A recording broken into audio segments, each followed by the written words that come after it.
Hey YouTube, this is Southern Prepper One. Today I'm going to talk about my first, actually I'd call it a well spring combination. What I have developed when I first bought the property. I was very fortunate to have a couple springs. The one that I'm going to show you I really didn't know I had. I found by just exploring. But basically it looked like this. You can see it's a little muddy right there. But I had this right over here. What I did, I brought a shovel down here and I started to dig in this mud. And I dug down about 4 feet, 5 feet, and I hit solid rock. There is a solid piece of rock going across there, flat as can be. In the center of that rock, there was a small hole about 1 inch across, and water was pouring out. That's where it was coming out of the ground. So that was a great find. I went ahead and bought this culvert second for 50 bucks. Put that in there. I also needed a lid, so I found this by chance just fit perfectly. This was the cover on a commercial restaurant on top of the building, the fan that exhausted the whole cooking area, and it fits perfectly on there. So I got that for free. And then I salvaged these timbers. They were a huge wall, and all I did was cut them up with a chainsaw, the big sections, and attach the sections together, make a box. Then use some pink insulation that I bought. And I put a pump in here, pressure tank combo, less than $200. You can get them at Lowe's. I have not been into this one in years, but my plan is to maybe revitalize this, do some improvements. Needs a lot of work. It's been abandoned and just gone downhill. But my goal is to get it working, have a backup to my backup.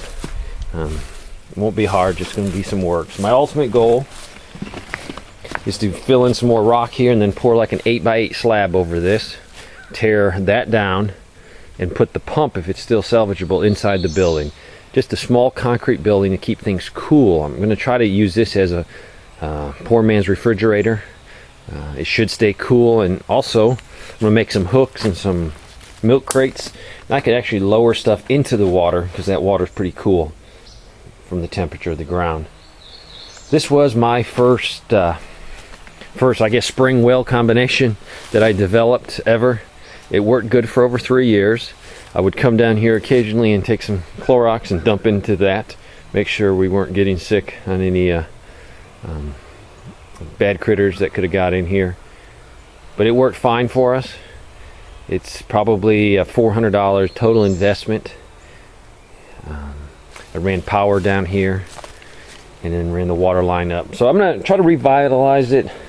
But this was done on a very, very small budget, and it worked. So this is going to turn into a backup plan for me. Right now we have a modern well, which is definitely a lot safer than this open source. Plus this needs to be designed a little bit better to keep rainwater and groundwater from running into it. So we need to do that. But this is on a budget, and basically it was just a little tiny muddy hole right there. And occasionally would see a little bit of water. So if you have something like that on your property, get a shovel and just start digging. You don't know what you have. I've got a couple springs on this property, and springs are definitely a blessing, a benefit. So if you're going to be buying property, look for these little muddy spots. Look for springs.